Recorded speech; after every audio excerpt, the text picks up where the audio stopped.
morning, everyone. Good morning.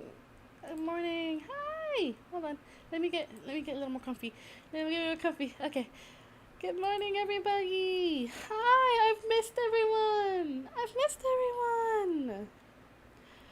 Oh my gosh, I have missed you all so very, very much. I'm back. And I am on bed rest. I'm on bed rest. I got my cats with me. Beans and Booby are both staying in the bed with me, and I actually am in bed. Hold on, I gotta make some adjustments. Okay. But yeah, I'm actually in bed. I'm here with Beans and Booby. They're both hanging out with me because I'm stuck in bed, and I'm on bed rest. I've missed everybody. Okay. I owe everyone an explanation to why I'm on bed rest. Okay, so what happened?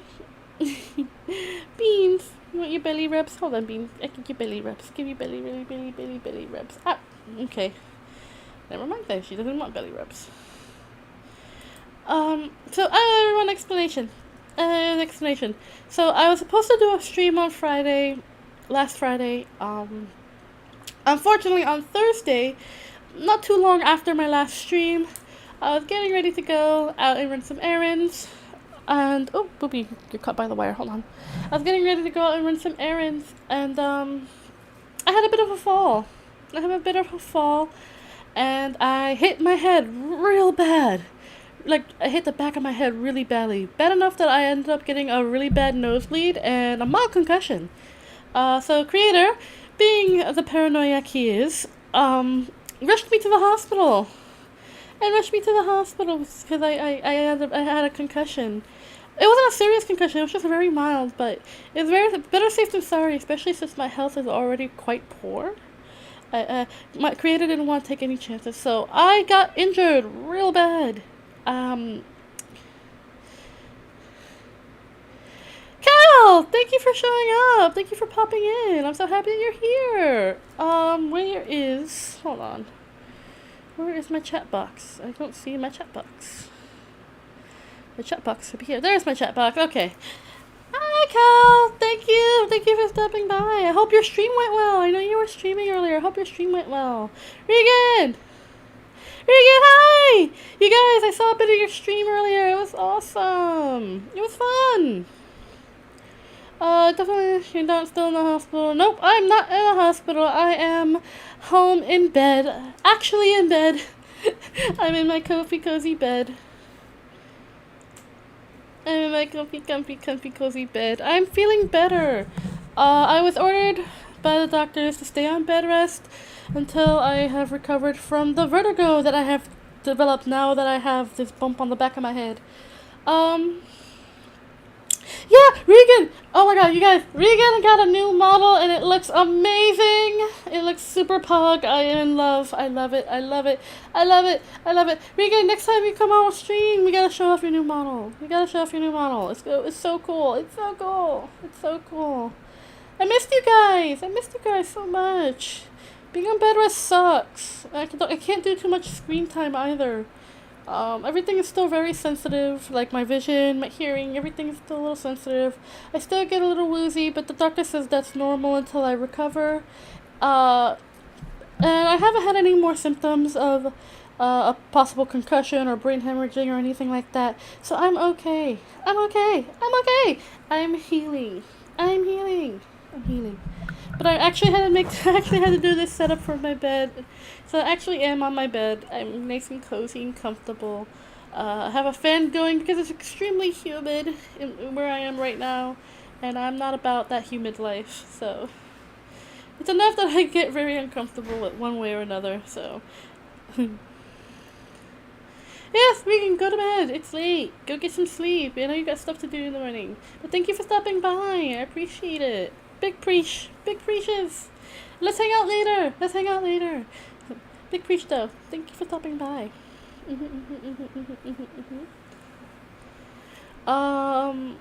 But yeah, so I'm recovering. I'm not in any kind of danger. I have an upcoming appointment with my doctor to make sure everything is okay. And yes, I'm not gonna go anywhere anytime soon. I'm just stuck on bed rest until further notice. But I'm okay. I'm okay for the most part. Just sore, having some headaches. Um, you know, I fell backwards, so my back is also very, very sore. My back and my shoulders. Um, I don't want to go into too much detail about it because it triggers my anxiety now because I still have a little bit of the vertigo. So I still get kind of dizzy. Uh, so that's why I'm limiting how much I move for right now. I should probably move around more, but until I feel a bit more confident and not falling over, I'm just staying my butt in bed. But I'm happy to come back to streaming, even if I have to do it from my bed. Tomorrow we're starting a new book for story time. I'm excited. The Boy with the Cuckoo Clock Heart. It is one of my favorite books. It is really good. It's really, really good. I'm excited to start it. I know I'm a little off today. Please forgive me. I've pretty much sat in silence for the last 4 days. Being in the ER is not fun. I hate hospitals. I hate hospitals, and having to go to the ER was not a fun time at all. So I'm happy to be back in my bed. I had Lemmy help me spawn up my bed close to my computer, so I can just sit here and talk to you guys. It's kind of weird. The way Lemmy spawned up the bed, it's kind of at an angle, so I'm kind of like standing, but kind of not. It's weird. It's like I'm diagonal, like I'm just. Booby, come Booby, come sit with me in bed. Oh, good boy. Good boy. My cats like to cuddle with me in my bed, so they tend to they'll be jumping up and down and rubbing up against me and maybe even the microphone. Booby especially likes to rub up against the microphone. He was rubbing up against it before I started streaming. Oh, Booby. He's doing it now. He likes being with his mama. Oh, Booby. Booby, you're gonna knock over my microphone. Come on now. You're a big boy. You're a chungus of a boy. He is a very big boy. That's. Oh, my headphones. Ah. Okay. Hold on. Okay, there you go. You want to stay right. This is such an awkward place for you to stay. You sure you want to stay right here? There's so much more bed. You're like right at the edge. Why? You sure you don't want to? You sure you don't want to stay like on the bigger part of the bed that I'm not laying on? There's so much more space. I know you want to cuddle, but there's so much more space that you can sit. Okay. Well, this is where Poopy's gonna lay. Okay. But yeah, my cats especially have been more attentive since I've gotten my concussion. Booby especially. The first night I came back home after the ER stay, Booby would not let me sleep. I think he understood that I had a head injury. I think he freaked out because he saw me get hit. My cats were there when I fell. I fell in my home. I was in the upstairs house instead of my basement. So the upstairs house has stairs. So I think Booby saw me completely busting my ass. Booby, what the hell do you have on you? Is that food? Is that food stuck to your leg? What? Yeah, it's food. Yeah, it's food. Ugh, such a dirty boy. So Booby would not let me sleep for the first night. He kept jumping on the bed and meowing at me to wake up every hour. Anytime I would be like asleep. I guess cats are funny like that. Animals are funny like that. Like pets just know. Pets just know when like you're hurt, and they know they have to take care of you. So Booby I didn't sleep very well the first night. Not only because of the head injury, but also because Booby wouldn't let me sleep. Like Booby knows that I had a bad fall and hit my head. Booby's a good boy. Now he lets me sleep. But the first couple of nights was kind of rough because he was very worried about me. But now he lets me sleep. So I take that as a sign that I'm doing better. Right, Booby? Mm-hmm. So I'm doing better. I'm feeling better. Just like the little after effects of the injury, a little vertigo, nothing severe, just enough that I can feel myself getting woozy. It's going away slowly but surely. It wasn't as severe as like the first like couple of days. Um, the first couple of days, I'm definitely recovering, um, slowly. So, I'm happy. I'm happy. I'm happy that I'm getting better. It was scary though. Head injuries are really scary. I hit myself hard enough that I triggered that I started bleeding from the nose real bad. I was very scared. I couldn't see for like maybe 2 seconds. I was like, oh no. I think that was from the shock. It was scary. It was actually quite scary. But I'm doing better. So, thankfully, I'm doing better. Super sexy boing boing big opai neko mimi onei-chan. Hello! Sleep harder. I would love to sleep more, honestly. I'm exhausted. Um, I'm exhausted just because it's hard to sleep with a head injury. I mostly from my own anxiety, but also because it just hurts, especially in the back of the head. In particular spot in the back of the head where even if I lay on my side, I can still feel it. So it kind of sucks, but I'm getting better. But I'm excited. I'm excited for the week. I'm so excited to get back into streaming. Even if I have to stream from my bed, I'm happy to be streaming again. Um, so tomorrow we're starting a new story, The Boy with the Cuckoo Clock Heart. It's one of my favorites. I'm excited. I'm excited to start reading it. Um, it's definitely a different kind of story than what we've been reading so far, but I hope you guys would enjoy it. Wednesday I'm not streaming, but then again I never stream on Wednesdays. Soon that'll change. I'm working on stuff behind the scenes to see if I can do some Wednesday streaming, make it a bit more how do I say this? I don't even know how to say it. Like, just a little bit something different on Wednesdays, but that won't happen for a little while longer. I will let you guys know if anything changes for that. But as of now, Wednesday, no stream as always. Thursday, we are going to continue and probably finish The Crooked Man. I've been enjoying that game so much. The Crooked Man has been a really fun experience. Definitely scary for an RPG Maker game. Definitely a lot more on the spookier side. I've definitely had me jumping.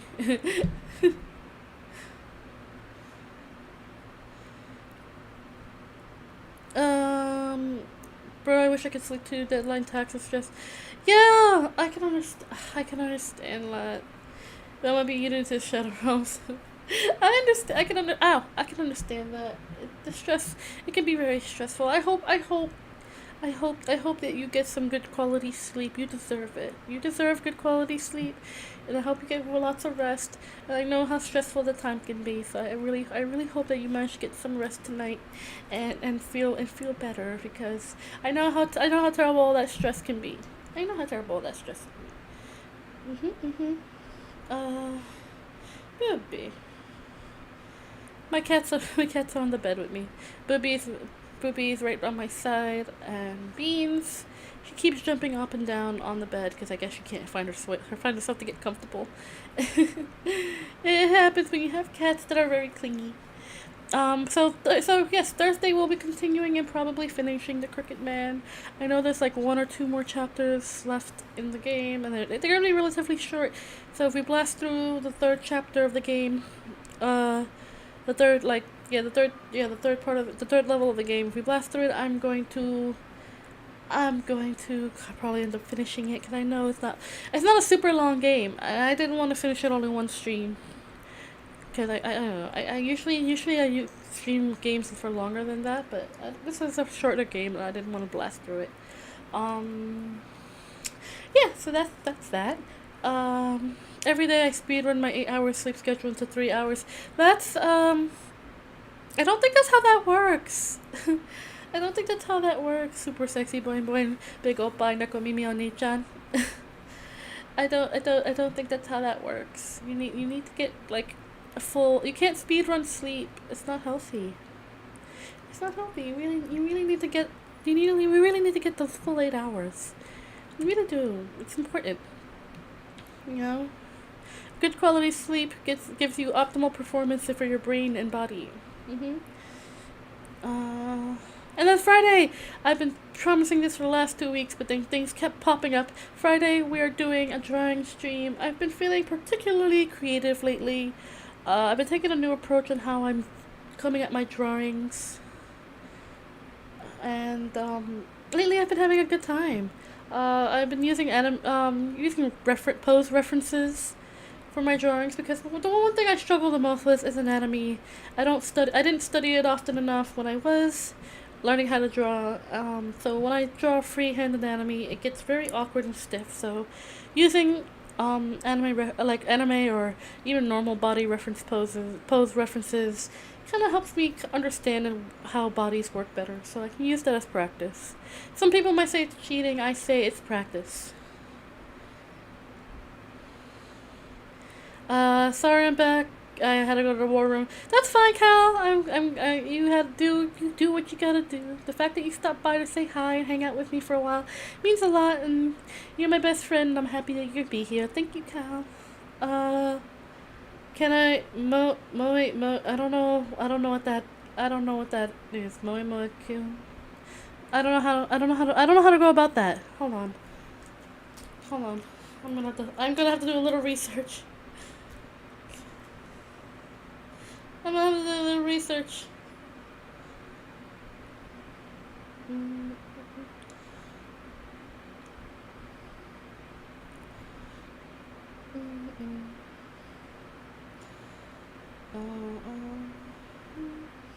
Also, sorry, real quickly updating my Twitter to let people know I'm live. Because I forgot to do the thing. As if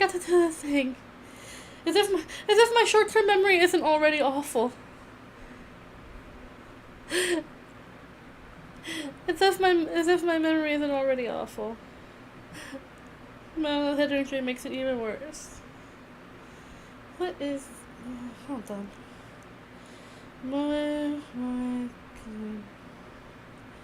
I'm out of the loop. Don't mind me. When it comes to things, I am out of the loop. Don't mind me. I'm back from the war room. It was quite a struggle. We were losing there for a moment. I think if we were if there was better prep work, we would have had an easier time. Well, I'm glad you did your best. I'm glad you did your best to do the thing that you do. What is my molecule? What's my molecule? Hold on. I need to educate myself.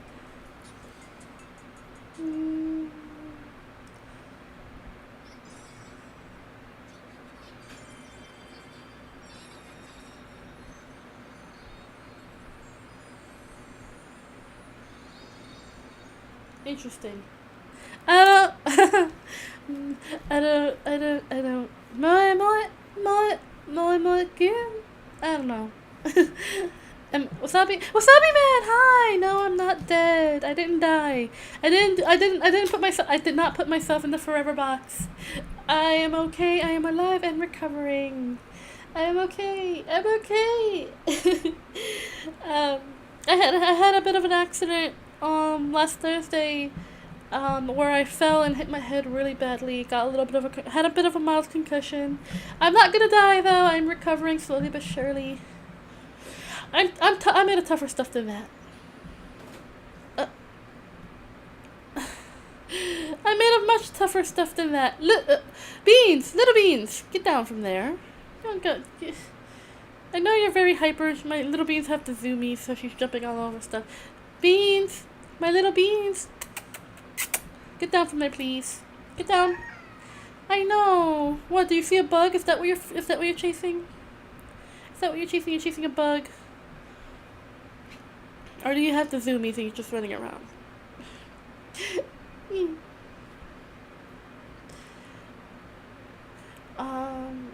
Yes, I'm not gonna die anytime soon. I'm not dying anytime soon. I am recovering. I'm in bed right now, like currently in my bed with my cat, Booby, like right up against my ribcage.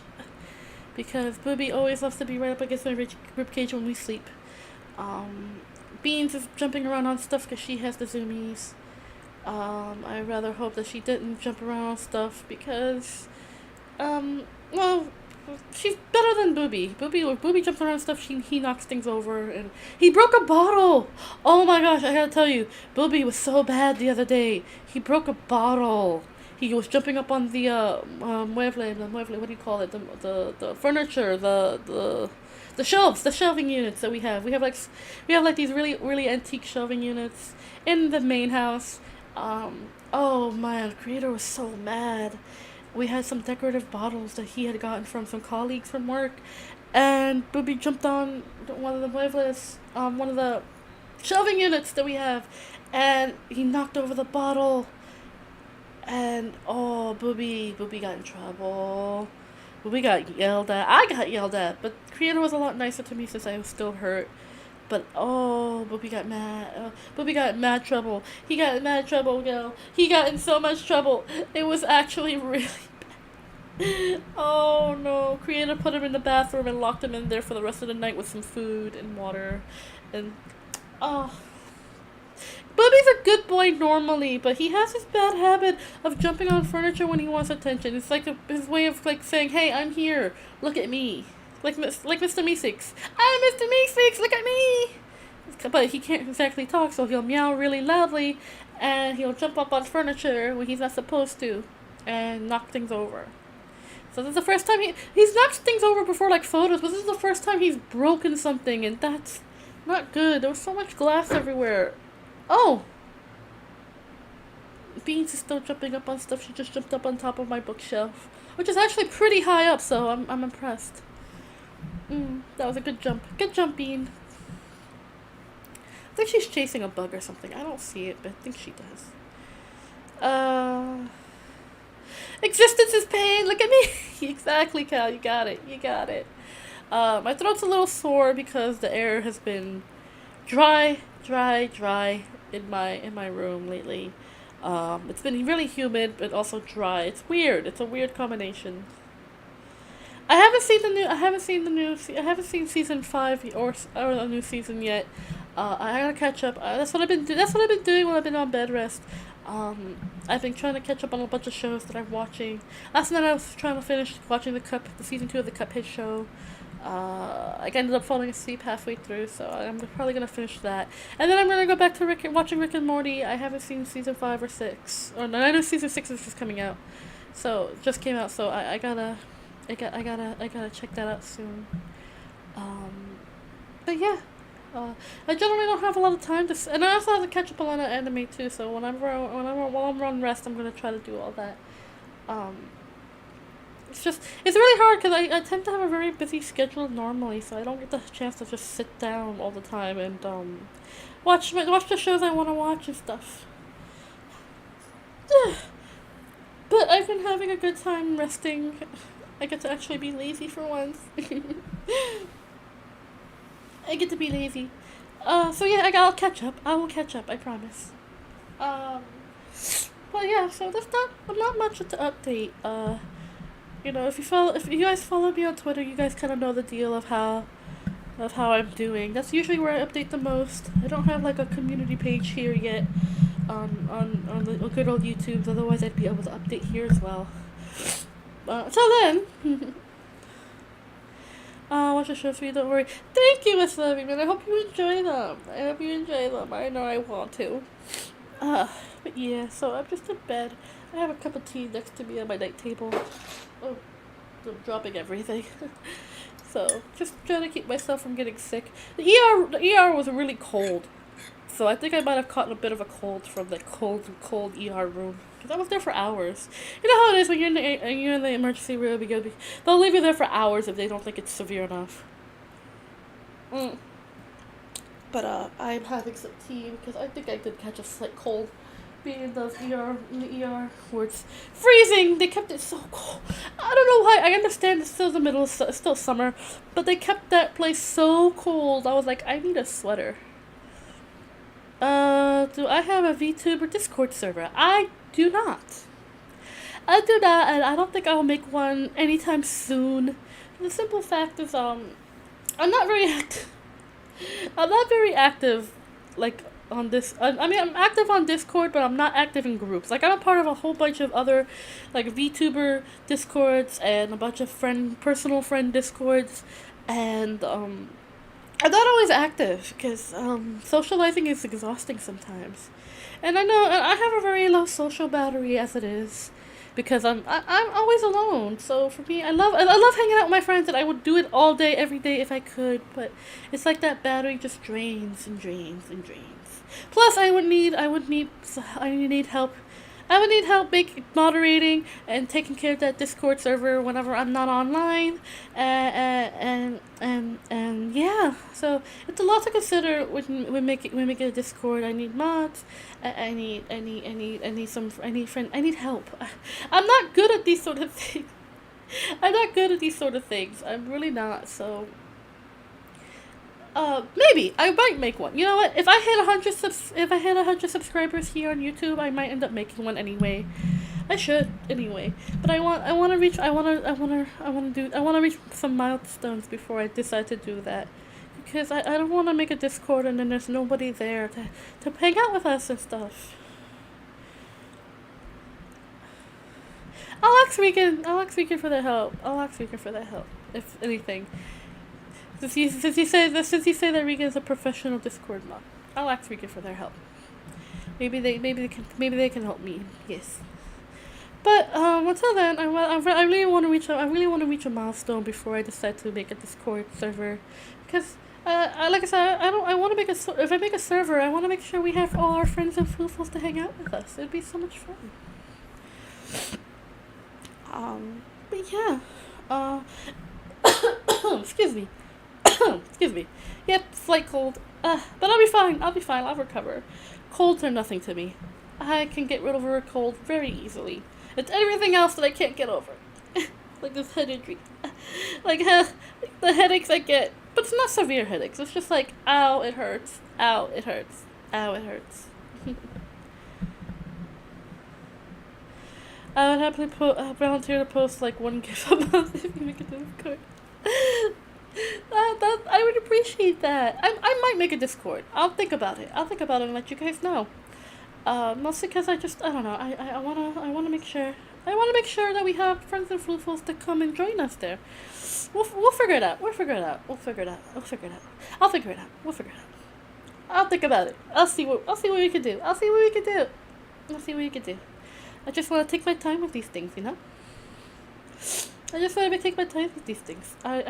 like being able to interact with everybody. I really do like being able to interact with everybody, but I also don't want to. I don't want to get disappointed if no one joins either, because I know people are super busy and I don't want to interrupt anybody else's lives, you know? We'll figure it out. For right now, you know what? Right now we'll set it as a milestone goal for here on YouTube. If we get 100 subscribers before the end of the year, I will make a Discord server. I'll make a Discord server. That way we can engage even more floofles. It would be so much more fun.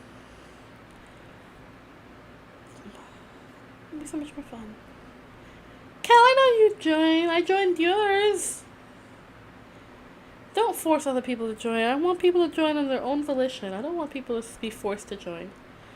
You know, if people join the Discord server, I want them to join because they want to, not because they're forced to. Be government mandated in Cal. 1 million sub Discord. Not 1 million, 100. 100's more doable. From last time I checked, we had 81 lovely floofles already here. We only need like 19 more? Maybe 19 more. Because I know for 100 subs, I know I have some milestone stuff that I want to do. Some milestone stuff. For 100 subs, I'll do a Discord server.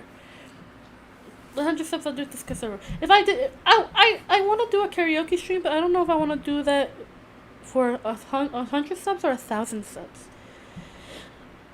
I'm not very confident in my singing voice, so I think maybe 1,000 subs, and I'll do a karaoke stream. No, let's make it more realistic. 500 subs, and I'll do a karaoke stream. Yeah. 500 subs and I'll do a karaoke stream and I'll sing for you guys. It's part of their free will, their choice is to join the server or stuff. Jesus. Jeebs, Cal, that's so cruel. Never get into politics, my dude. I feel like you'd become a rather terrifying dictator. 1 billion sub karaoke reveal. Not 1 billion. If I get if I ever get 1 billion subs, I can't even imagine getting 1 billion subs. I can't even fathom that. That's the number. That doesn't even feel like a real number to me right now. Like I can't even imagine 1,000 subs. Like those numbers don't feel real to me right now. It's not that I do this for the numbers. I don't really care about the numbers, but it's like when you do think about it, it's like that doesn't feel real. It doesn't feel real. It feels unrealistic in a weird way. It feels really unrealistic. Like 100 subscribers, yeah. 200, maybe. 500, that's starting to tell the line of impossibility. For me. Excuse me. Oh gosh, excuse me. I'm so sorry about that. Oh, excuse me. But it's like those kind of numbers. Even though I don't do this for the numbers. I do this just because it's fun. But thinking about the numbers, it's like I don't believe it. Like if I get 100 subs tomorrow, I would cry. It's like 100 subs is like an end of year goal, not like it's just it doesn't feel. It feels like it's reachable, but at the same time, it doesn't feel real. Thank you for the bless yous, Jack, you're back. Hi, Jack. I've missed you in the streams. You disappeared, my friend. Where did you go? We've missed you here in the streams. So much has happened. 500 is easy to be like less than 6 months. I don't know. I don't. Like I said, it doesn't. At least as a channel, like, aw, that's very sweet of you, Wasabi. Wasabi man, that's really sweet of you. But I don't believe it. Until it happens, I don't believe that those are possible numbers for me right now. I missed you too, Jack. I missed you too. Where did you go? You disappeared in it, my friend. We missed you here in the chats. We missed you here in the channel. Guys, for those of you who are new that don't know, Jack is an OG subscriber. One of my first subscribers. They're one of my first subscribers. They disappeared for a little while. How are they? Jack, oh, you had things happen. You had stuff happening. I hope everything's okay. I really hope everything's okay with you. I really do. I hope everything is okay with you, and you're doing well, and you're okay and safe and happy. How are things with me? I've been okay. Just streaming. We did quite a few game streams and stuff, reading streams and everything like we always do. I'm not sick. I got injured. Okay, you weren't here. I didn't let you know. I had a really bad fall on Thursday, and I got a head injury, and I've been on bed rest for the last few days just to take it easy because I got a bit of a concussion. I had gotten a bit of a concussion, but I'm recovering. I'm recovering really well. I'm still on bed rest. Wasabi, no, I didn't die. If I died, I wouldn't be here right now. Did you miss a lot? It depends on how much you missed. We did a couple of book readings. We did, we were spending the last few weeks reading Howl's Moving Castle. We played Mad Father. We played, oh my god, what did we play? Oh, wow, my memory is gone. So we played Mad Father. I don't know how far back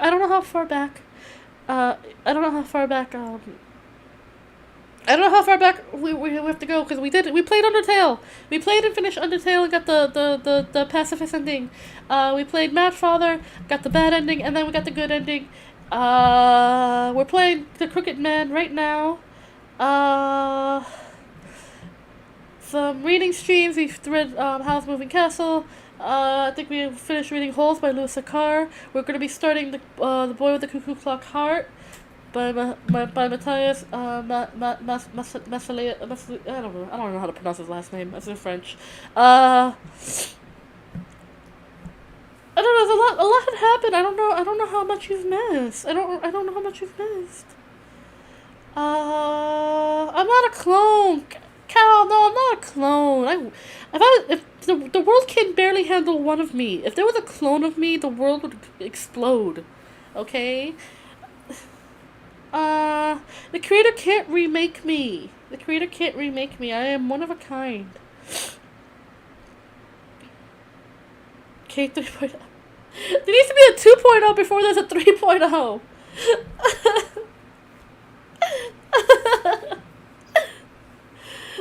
Oh no. You guys. You guys.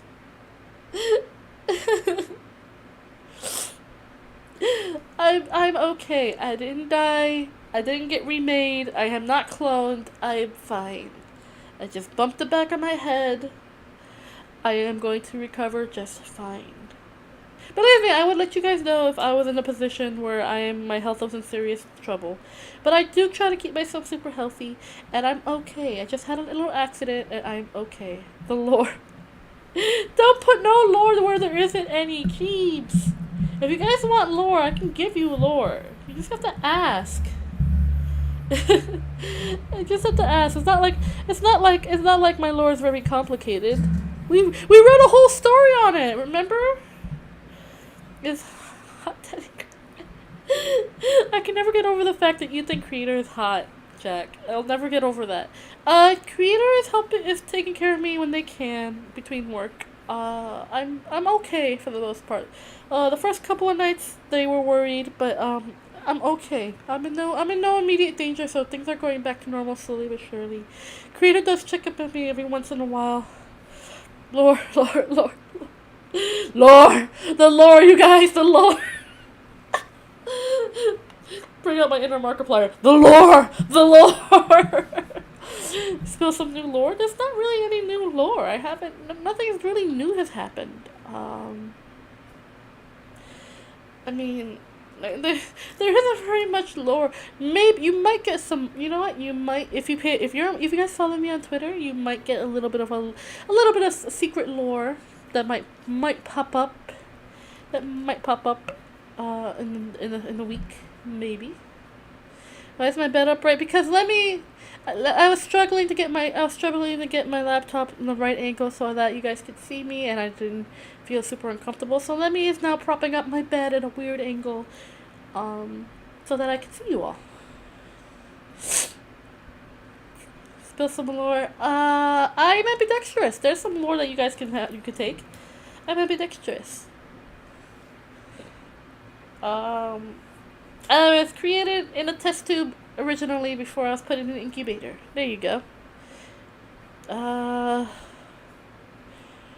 don't know what other lore I don't know what other lore I can tell you. I mean, I think I told you the gist of everything that's happened.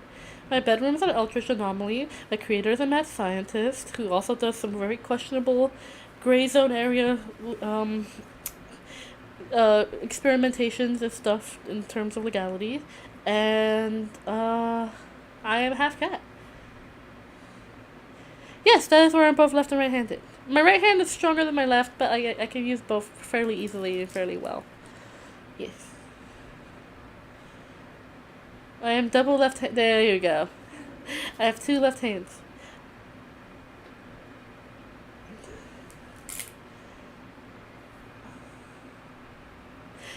Thank you. I've tried this. I'm trying this new trick where I take some already pre-existing like poses and I try to sketch over them because my struggle is with anatomy. So doing that I think will help me kind of understand how to pose characters in the future free-handed. But for right now, I'm gonna use like pre-existing poses and poses and models to kind of get an idea of how the human body works. Kind of similar to like when you have like those little wooden artist models, you know, like if you go to an art class and they give you like those little wooden artist models, you kind of have to sketch out those positions and stuff like that. I'm kind of doing the same thing except with like already pre-existing poses. I know it's a little bit of cheating, but I find like that's a good way to learn, especially for me. I'm very visual when it comes to my learning how to do things. So for me, it's a good way for me to kind of learn. I'm a very visual learner. Like, if you show me how to do something, I'll be able to learn how to do it very quickly. So, it's a little bit like cheating, but it gives me a bit of a chance to kind of understand poses and the way bodies are structured and poses and perspective and stuff like that. But I really liked that drawing. I did a little self-portrait. Kind of just give you a glimpse behind the curtain, so to speak, of my life. I think I'm going to be doing that a bit more often. Just kind of doing those little doodles and stuff. That's what I was going to say about lore stuff. Like, there's my lore for you guys. Like, little peeks behind the curtain in a visual sense. Kind of just giving you guys a glimpse behind the curtain of my life in the form of some drawings and stuff like that. Because it's for me, that's the easiest way I can kind of show you guys a bit of my life, you know. I'm not always the best. I'm not always the best when it comes to like words and stuff. Like, I love to write and stuff, but when it comes to words, sometimes it's hard to kind of really show you guys what I want to show you, you know. Sometimes I exposit too much, so I'll end up telling you more than what you really need to know. I'm not really sure how the human body works. Maybe Daddy can really give me some free lessons. Creator is not a great. If I'm a product to show for it, Creator is not a great teacher. I'm still dumb as a brick, and he has taught me for most of my life. So, Creator may not be the best teacher to to have teach you how anatomy works. Cause I asked how anatomy works, and he dropped a dead body in front of me and said, "Go ahead, poke and prod at it to your heart's content." And I'm like, "Oh no, that's not exactly the best way to teach, but you know, that's how Creator teaches." He's like, "Yeah, you want to learn about specific something? Here you go." He just kind of dumps it on you, and it's not always helpful. It's not always helpful. I would recommend literally any biology or anatomy teacher to teach you how the human body works. I would not recommend Creator. Creator has no sense of tact. He would just dump, like I said, he would just dump a body in front of you, give you a scalpel, and said, "Have fun." But yeah. Creator is a smart man. I would say he's more smart than anything. Wise? Debatable. Creator would kill me if he told him that. If you tell him that he'd try to kill you. It's like, I am wise. No, you're smart. He's very smart. But he likes to think he's also wise. But I wouldn't go for him for education. It's very traumatizing. You're not dumb as a brick, you're super smart. Well, at least after the concussion. Yeah. Oh! Rude! That's so rude. If anything, the concussion has made me dumber. I only have one brain cell, and I think I almost killed it, so...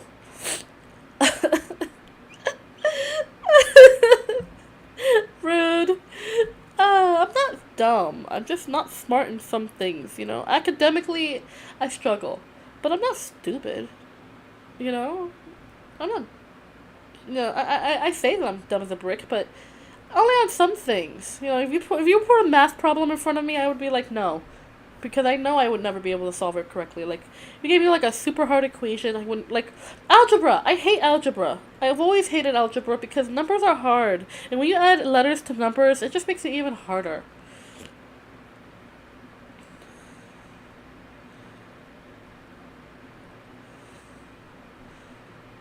I'm a herbo? Not a himbo, a herbo.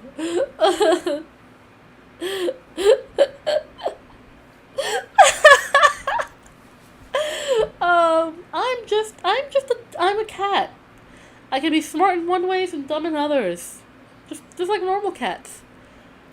So that's my excuse. I'm just a cat. I have street smarts, yes. I do have street smarts. I have to have street smarts if I go hunting anomalies sometimes that escape in the middle of the night.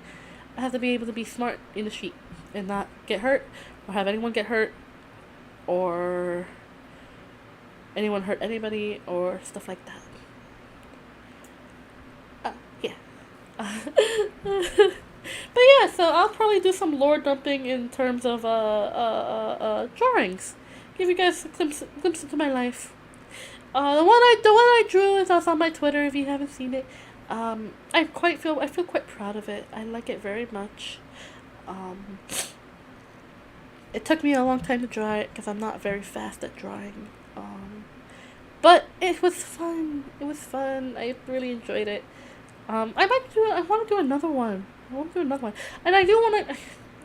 I've been in a very artsy mood lately, and I'm so upset that I've been wanting to save all that artistic energy for the drawing streams, but things happen, and I haven't gotten the chance to do drawing streams for 2 weeks now, and I'm upsetting spaghetti about that. I really am. Like I haven't done an art stream with you guys for a while, and I wanted to do that for you guys. You deserve it. You deserve good content, and I'm sorry if my content isn't always good. Make a K-Bible like an in-depth 3,000-page document. Believe me when I say there's not enough content about. There's not enough lore about me that would warrant 3,000 pages. There really isn't. I mean, I got my origin story on one notepad page.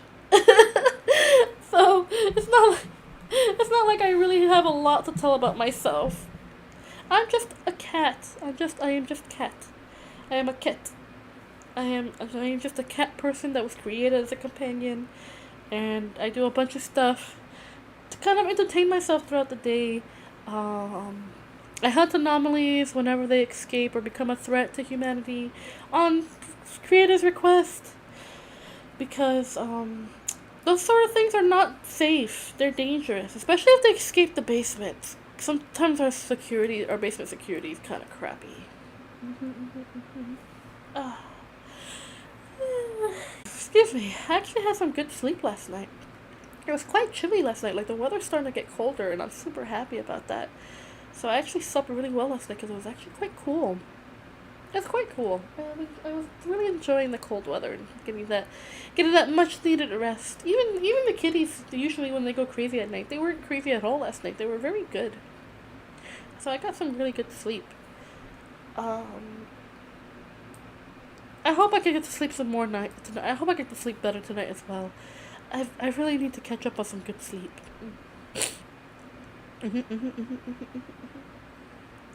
But yes, I'm excited for this week. Excited to start a new story. Excited to finish up a game. I think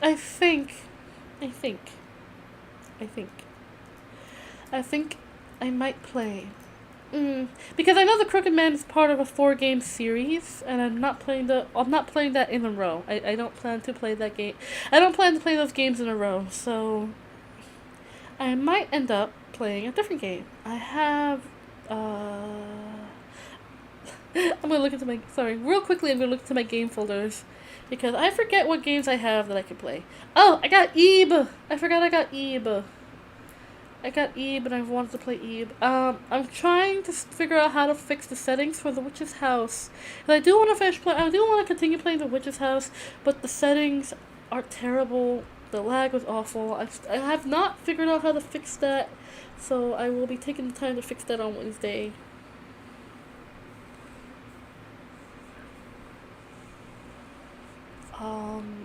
So I think I might play Ebe on the next stream. I really wanted to play Ebe. It's either that or Amori.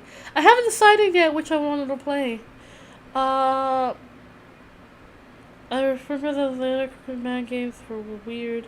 Even less. You voice act. You what? Wait, you voice acted for the Strange Men series? Wait, I'm sorry. What? Wasabi Man, you elaborate, please. I need context here. I need context here. 999. What's 999? Cal, what's 999? Why should I play 999? Why should I play 999? I mean, I will take your game recommendations. I always like getting recommendations.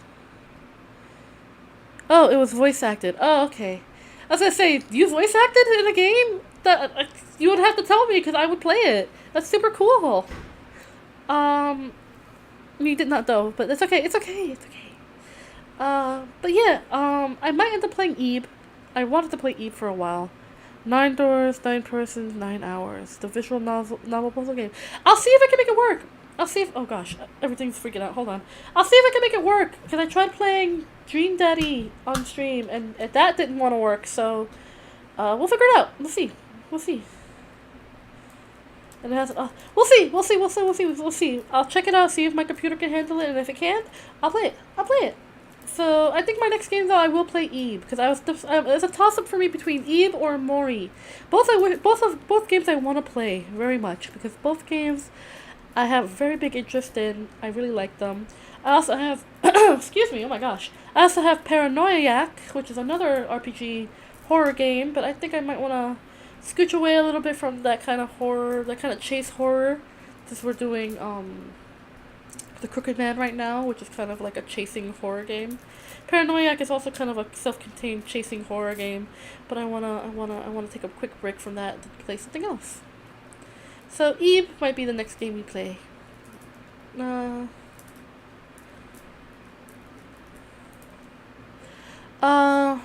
Not to brag, but I made a cameo in one of my friends' videos that have over 100 views, so it's not like I'm a rookie voice actor or anything. For something that's super cool! That's super cool! 800 views! That's so awesome! That's so awesome! That's super cool. I dreamed I was in a game and it was me playing on my daddy. Oh god. Why are you so down bad for creator? Jack, why are you so down bad for creator, huh? Creator's not that great of a person. Even I can admit that. I love Creator because Creator's like my father, but really not a great person. He's kind of a dick. He's kind of a dick.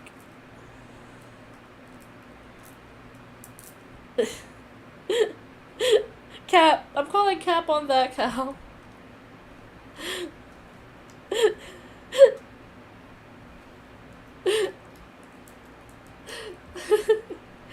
I can't help it. Why is he so...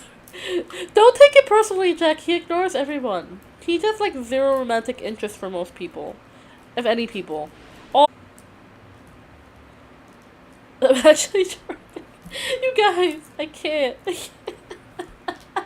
Please, humble brag. Continue to humble brag your questionable brags. Keep bragging your questionable humble brags in the chat. I love it. It's making me giggle. Oh gosh. Okay, so okay. The Troy person. Jesus Christ.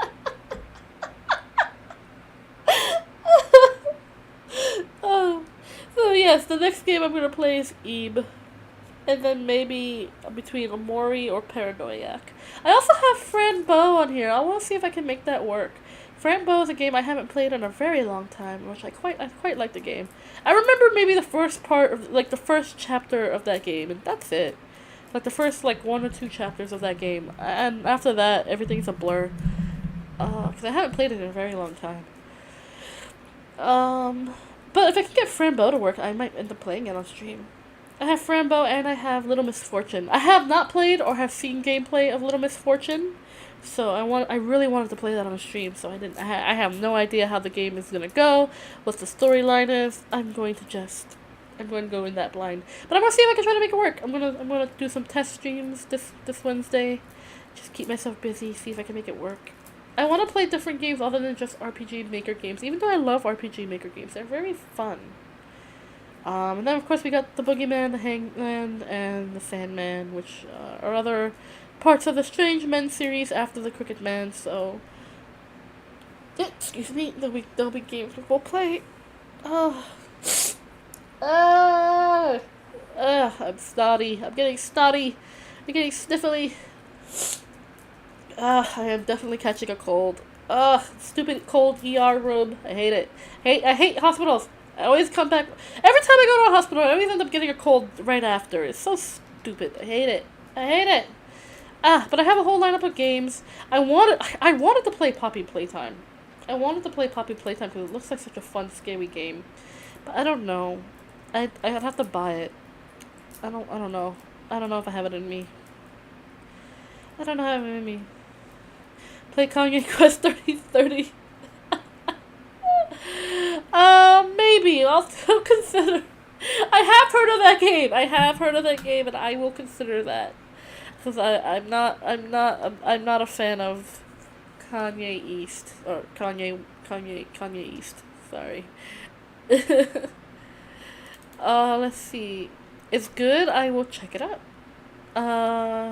There were other games I wanted to play. I found this game from my childhood that used to be on the Sega Genesis, but they got remastered some time ago. I think like in 2016 or something. And I wanted to play it, but I don't know if my computer can handle that. I'll test stream and see if it works. It's a very easy kid game, but it'll be a fun game to just kind of play and talk to you guys. There's a whole bunch of games I wanted to play, like Grease. I started off wanting to play Grease on this channel, and it looks like such a beautiful game, but I can't play it because I'll have to do some maintenance here to fix it up and see if I can make it handle it. You ain't a fan of Kanye. Even Kanye's a fan. Even Kanye loves Kanye. Okay, I won't lie. I like Kanye's early work, his early stuff, before he lost his goddamn mind. But I don't generally become fans of people, like, if you say, who's your favorite artist? I can't, like, who's your favorite music artist? I can't answer that. I would never be able to answer that because it's like, I don't have favorites. I don't keep favorites of anything. Like, I don't keep favorite anythings, you know? Like, if someone wants to tell me, oh, what's your favorite book? What's your favorite food? What's your favorite music? I couldn't answer that because I like everything. And if I don't like anything, I'm not going to say, oh, I don't like... You know, I'll tell you, hey, I don't like that. But I don't keep favorites.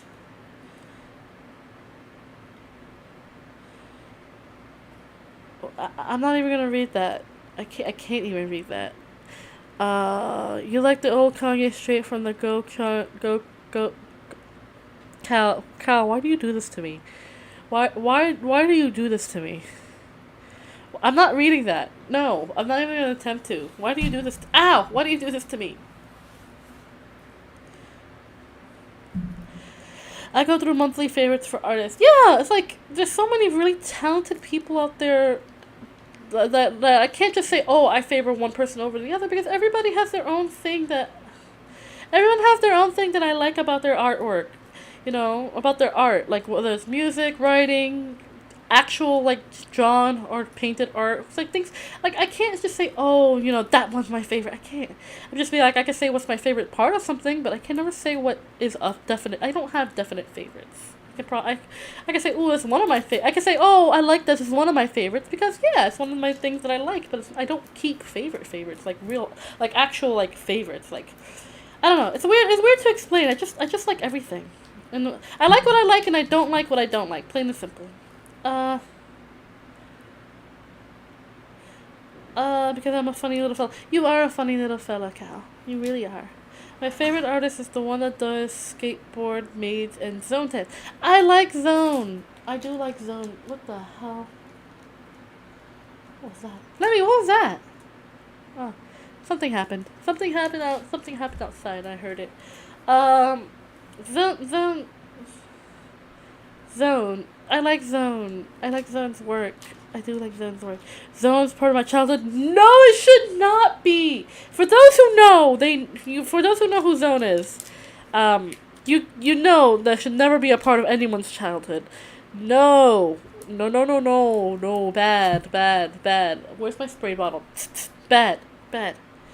No. It shouldn't be. Bruh, it should be. Exactly, Cal. Zone should not be a part of anyone's childhood. Maybe young adulthood? Like, legal age young adulthood? But nobody's childhood. No. No, no, no, no, no. No, no, no. No, no, no. I do like Zone's work, though. I do like Zone's work. I have gone down a dubious road in life. I can see that.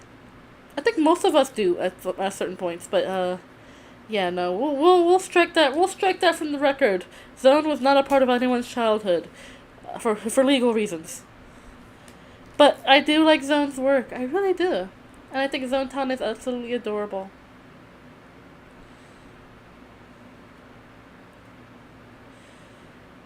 I think Zone Town's actually really adorable. She's an adorable design. Uh, but moving away from that topic. I don't know. I just really appreciate all artists. I really do. Putting your artwork out there, whether it's music or hand drawn art or written works or whatever, it's tough. It's really tough, and you have to have balls of steel to be able to do that. I could never. I mean, I'll post up a picture. I'll post up a drawing on Twitter, and I'll be like, oh, I did this.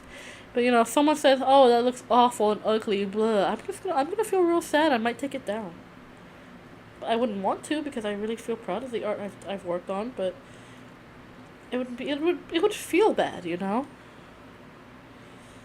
So I don't know. I could never make it as like a professional artist of any kind out there, because it takes a lot of balls. It really does.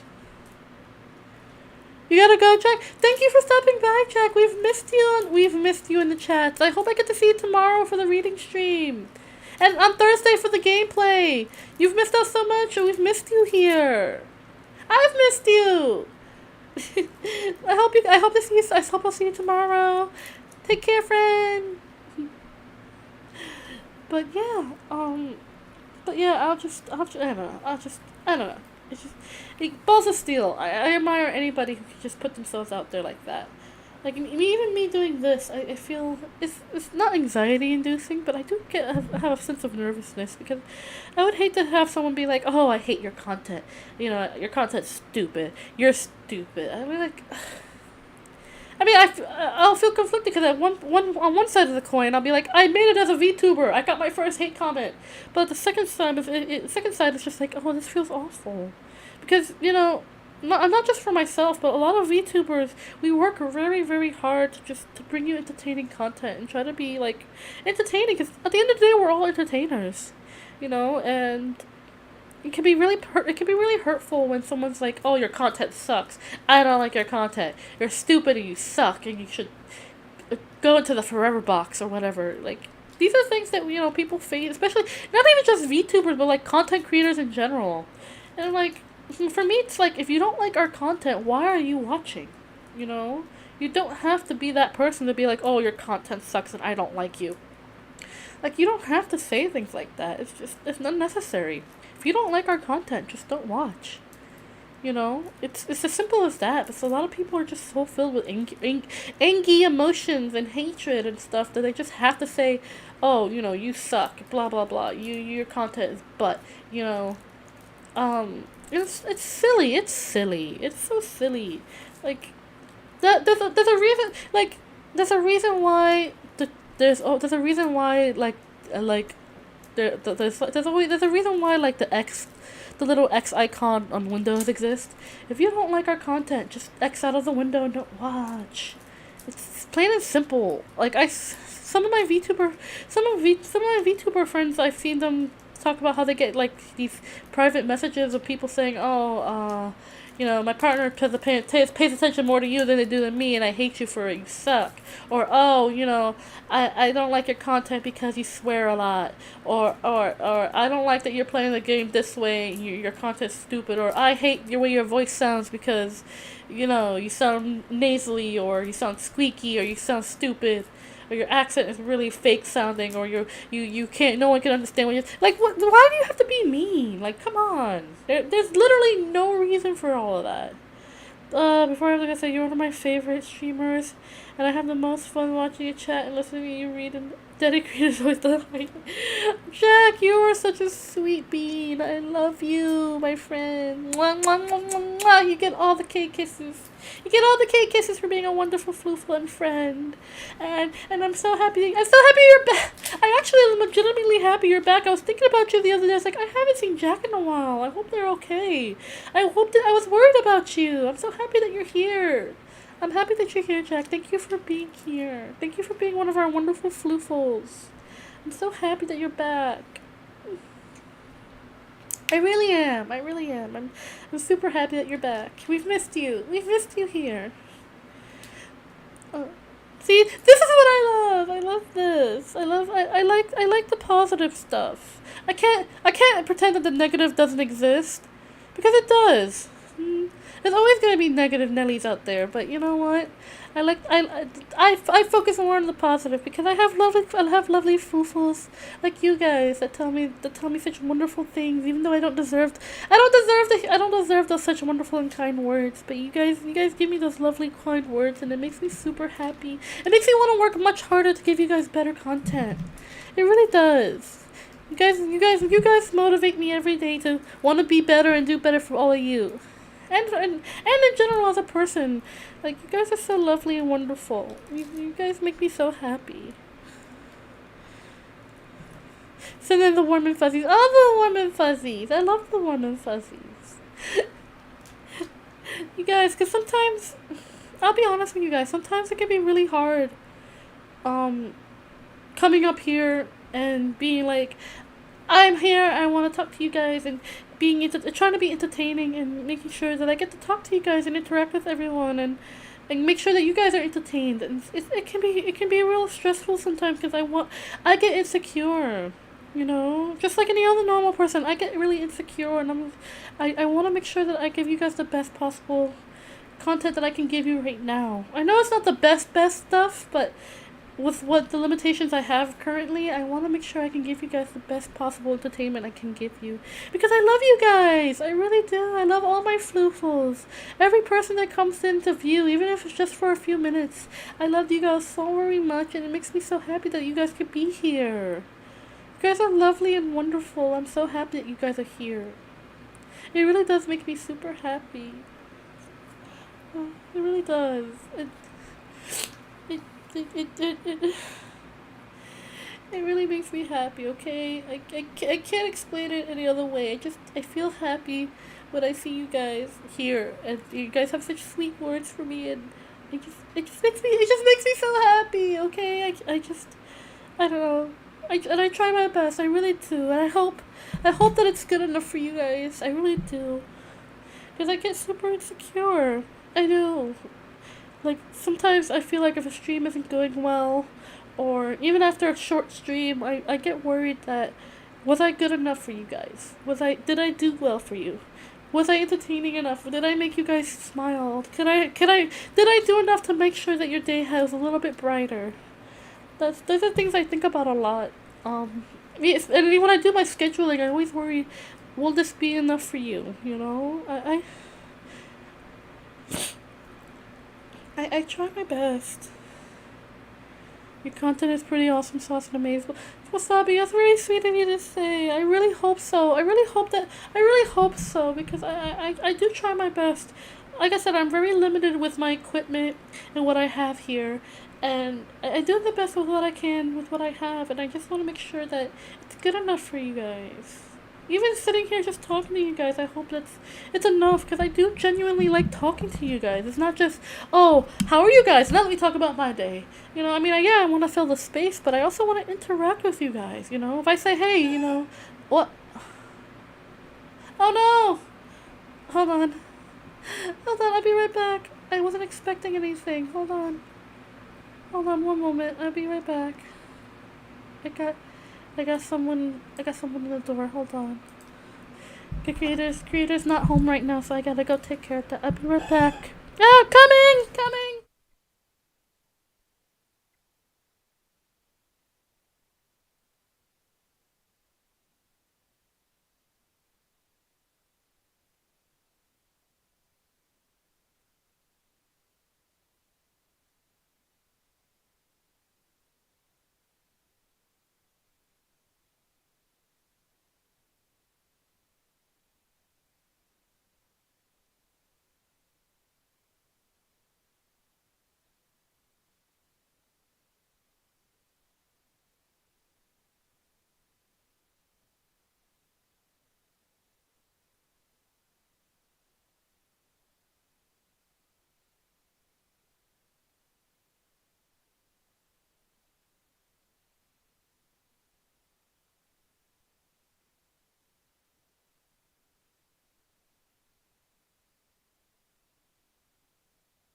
I didn't die. I didn't die with Zombie Man.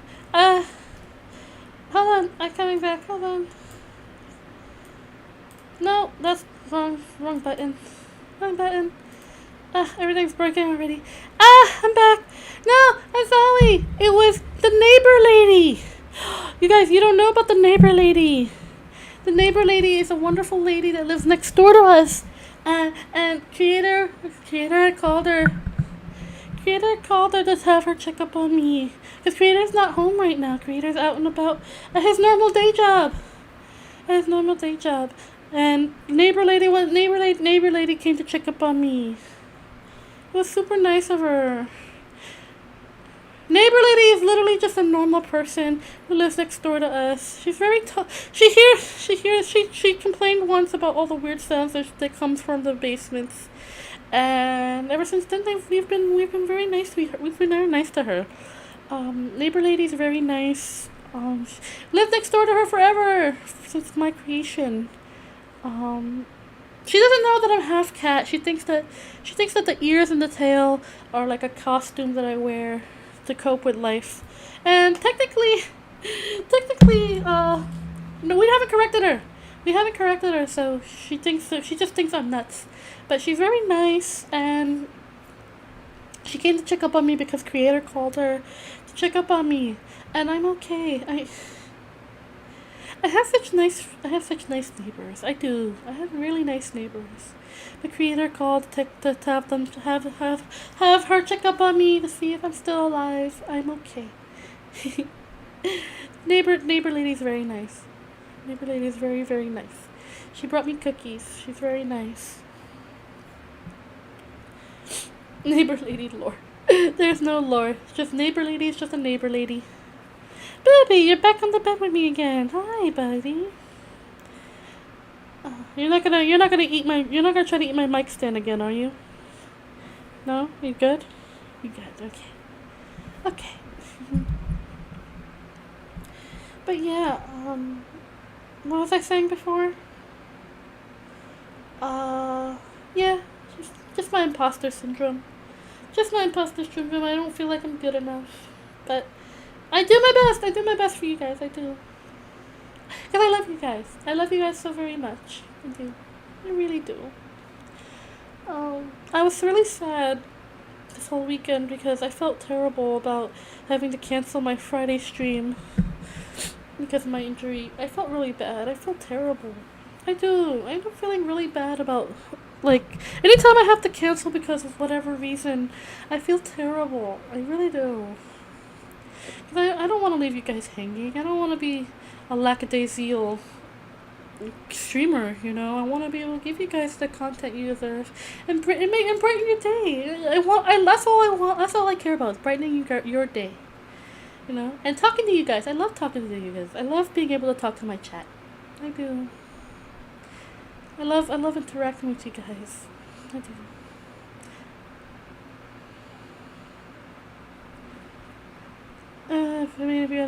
I know. I mean, I wouldn't cancel unless I absolutely had to. But at the same time, I just feel guilty because I'm so used to doing this. I guess it's the pressure I put on myself to want to do this for you guys. You know, I'm putting the pressure on myself more than anything. And that's because if I don't, then I wouldn't be able to give you good quality content. I wouldn't be able to give you guys good content because I have to put that pressure on myself. I really do. Because I've done things. I've had projects and have done things that, you know, sometimes, like, you know, when you do something for a while and you don't and you kind of do it as a hobby, or you do it like you want to do something that you want to actually make something out of it, but then you kind of fall off the grid of it. You know, I've done that before. I've done projects and stuff like that where I fell off because I don't put that pressure on myself. So I kind of have to, because I want to be able to do this for a long time. And I enjoy doing this. I enjoy streaming. Just being able to come up here and talk to you guys, or playing a game and, you know, letting nature take its course. Let nature take its course in the natural progression of me freaking out over a horror game or a silly game or whatever. I wouldn't be able to do it if I didn't put that pressure on myself. I'm not gonna put so much pressure that I feel like I'm gonna break, but enough that, you know, if I take a day off, I could feel a little I feel a little guilty about it because I love doing this. This is something that I've wanted to do for a very long time, and didn't have the and was afraid to do it because, well, partially, well, because I get, you know, one of the reasons was simply because I feel like if I wasn't good enough, I just fall off from doing it instead of sticking with it, you know. And I want to stick with this. I want to be able to do this for a long time, so I have to put the pressure on myself to do it, you know. Like, these are like, believe it or not, I started wanting to be a VTuber a year before I actually put up my first stream. It took me a year to build up the courage to do this. And I put my first stream out and I was so nervous and so anxious. And the first few streams, all I was nervous and anxious to the point where I just kind of started babbling like a dummy about a movie that I both love and hate. And I still babble about it. Like, to this day, The Boy will forever be one of those junk food movies that I will love and hate with a passion. And if I go on a tangent about it, I will forever go on a tangent about it. Because it's just a movie that I feel so passionately love-hate towards, and I would definitely completely talk about it just to fill up the space if I had to. And have done on multiple occasions in my earlier streams. And it's silly. It's so stupid. But it's that's me trying to do the best I can to be silly. The Boy rant stream? There are several streams where I got into a tangent about The Boy. Several. My earlier streams, like if you go to my videos and look at some of the earlier streams that I have, I have ranted about The Boy many a times. I like the movie. I like the movie. I like the premise of the movie. I like what they did with the kind of the whole haunted doll, quote unquote haunted doll aspect of, you know, that whole haunted doll trope aspect. I like what they did with it. There's some things I don't like about it, yes. There are many things about the movie I didn't like. Especially since I am a horror movie buff and I have seen every single trope out there. And I felt like it could have been done better. It's definitely one of those movies that's like, oh, you got me in the first half, I'm not gonna lie, kind of movies. The Boy, it came out in 2016. It's not scary. It was marketed as a horror movie. It's not scary at all. I sit there watching it, I'm just like, yeah, no. I remember the first time I saw it, I was like, oh, well, okay. Like, it was not scary. Like, watching the movie the first time, I kind of already figured out the plot twist. I figured out the plot twist in, like, the first 20 minutes of the movie. Like, the first introduction of the main character, the other characters that play important roles. I kind of figured out what the twist was in the movie, and I was surprisingly right. And, let's just say, it wasn't scary. It could have been better. They really didn't utilize the antagonist as much as they should have. Plus, the antagonist was hot. Like, the antagonist was hot. I did a little research after seeing the movie the first time, and apparently in the initial screening, the initial first screening of the movie, the people could not be afraid of the antagonist because the antagonist was actually considered really hot. So it's like, so they kind of flubbed it on that one. It's like, you can have a hot antagonist. I don't mind, but if you're going to have a hot antagonist and try to make them scary, don't hold back. Make it scary. There is such a thing as being hot and being scary. I mean, look at Pyramid Head from Silent Hill. Okay, enough said. That's all I have to say about that. Like, come on. It's possible to make something hot and scary. You know, I want to be able to pee my pants and still find this character remotely attractive at the same time. I want this character to be an actual threat that I can simp over. Come on. Seriously. Like, ugh. Or even Daddy Duke with the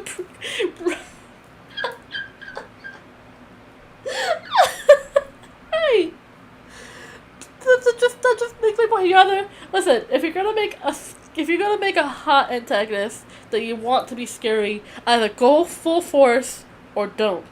Like don't try to imply that this hot person is scary and then crap out halfway through. Like actually make the hot person terrifying. Come on. Like Hollywood, come on. And the antagonist was played by James Russell. James Russell is an attractive man. I will give him that. He's a very, very attractive man. So they kind of really, really flubbed it on that. Like, you can't make him hot and scary. Come on now. Like, he was just hot. He was just hot.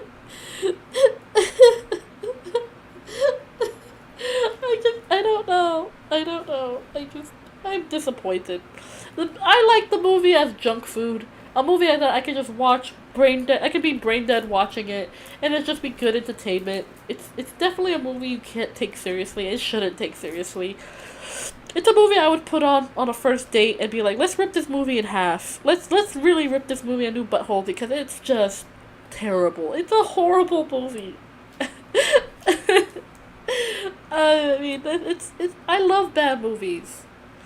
I love bad movies. I love when a movie takes itself too seriously. It's just so bad. What's your favorite horror movie? I don't have favorites. We talked about this. I don't have favorites.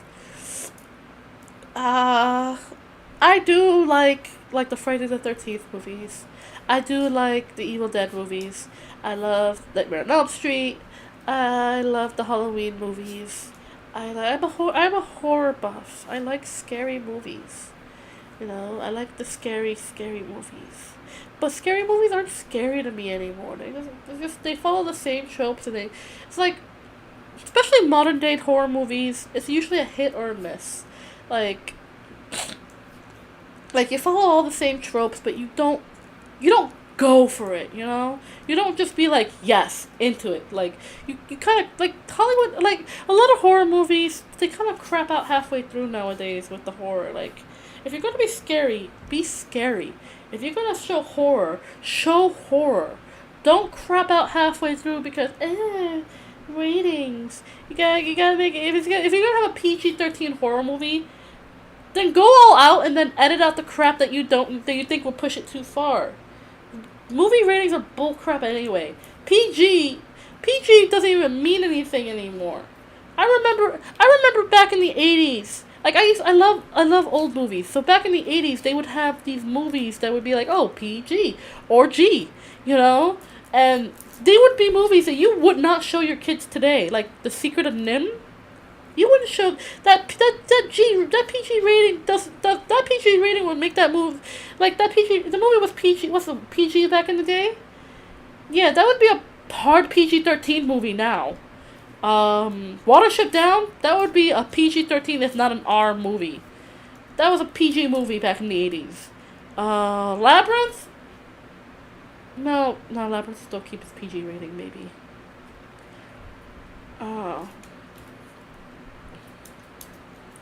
I feel like horror movies aren't scary, but thriller movies get that feeling. Yeah, because the way horror has evolved now from how it was back in the day is that it used to be like scary imagery, the impossible of the possible, like Nightmare on Elm Street. That was actually scary. There was like Freddy Krueger was a real. Wait, not Freddy Krueger. That's Nightmare on Elm Street. Did I say Nightmare on Elm Street or Friday the 13th? Oh no. Which one did I say? Nightmare on Elm Street or Friday the 13th? Oh god. Oh, my short-term memory. Oh, as if it wasn't bad already. It got even worse. Okay, well, I'm gonna say Nightmare on Elm Street. Nightmare on Elm Street was a scary movie. The original was a scary movie because I said Elm Street? Okay, good. Nightmare on Elm Street was a scary movie because Freddy Krueger was an actual terrifying threat. Okay? It was actually, yes, the character himself was outside of the realm of possibility. But the fact that things like dying in your dreams is a real thing. Dying in your dreams is a real thing. Like, people die in their sleep because there was a syndrome. It was a syndrome that if people dreamed intensely enough, their body would have a physiological response that could cause cardiac arrest and stuff. That's a real thing. I forgot what it was called. I forgot what it was called, but it was a real thing where people would die while they were dreaming, and that's a real thing. And I think Nightmare on Elm Street was based on those kind of studies back in the day, and it's a real thing. So dying in your dreams is not outside the realm of possibility, but to see it in that kind of context where people are actually dying in gruesome and bloody horrible ways, it's scary. Like, oh my god, like, imagine this is what you're dreaming and that's your final moments. That's horrifying. You know? They took this concept of a real world thing and turned it into something absolutely horrifying with a horrifying backstory. Brugada syndrome. Yeah, I think that's what it's called. Brugada syndrome. That sort of thing. Yeah. That's terrifying. It's Friday the 13th with a serial killer at a lake. It got weird after a few movies, but you know what? It's still a possibility because there are serial killers who are like that. You know? These things that are, fiction based on reality is the most terrifying thing you can do in horror. You know? I think that's why Jordan Peele's work has been has been some of the scariest or like most like shocking that I've seen in a while, and I have to give massive kudos to that funny man for writing amazing horror stories, especially with POC centric horror stories. Like, you don't see that in Hollywood very much, and I'm so proud of Jordan Peele of being able to be like, yes, here you go, take this and love it, and I do love it, and it's so good. I haven't seen Nope yet, and I need to see it. It looks so good. But it's good. It's good writing. It's good. Like, it's, yeah, some of it's so good. It's just so good. Like, I love good scary movies. Yeah, going straight from Key and Peele to making those kind of movies. Exactly. Like, Jordan Peele is a funny dude. I love his comedy. He's a funny guy. When you have a funny person that can make good horror, that's rare. That's rare because a lot of people are either very scary people, or either very scary or very like not scary. They're very funny or very scary. Some people can do horror but not comedy. Some people can do comedy and not horror. Jordan Peele did both, and I am so proud of him. Like, I don't even know him personally. I want to say I'm proud because that's just so good. That's good writing. It's good direction. It's good characters. It's what Hollywood needs more of. It's what Hollywood needs more of, these developed characters, these in-depth individuals that are not just these token black person, token woman, token girl, token man. No more of these token characters. Have characters with depth. Yes, if you kill them off, make us connect with them more outside of them being the token character that does a trope before they get killed. We need more of that.